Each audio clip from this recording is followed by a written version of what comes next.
सौ मिथिलावासी के हमर नमस्कार। आइ हम अहाँ सब ले एकटा और प्राति ल क एलहुँ हैं। हमर चैनल मैथिली गीत नाद के सब्सक्राइब क देबै, लाइक शेयर सेहो क देबै। तऽ चलू अपना सब ई गीत सुनै छी।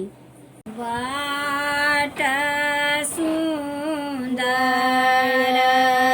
के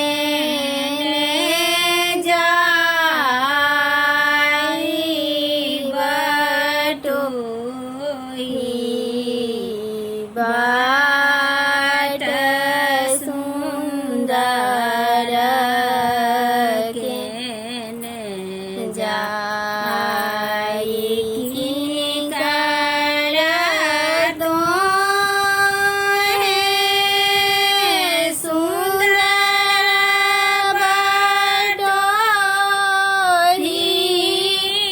किनकर दो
उम्मीद है कि अहाँ सबके ई प्राति नीक लागल है। धन्यवाद।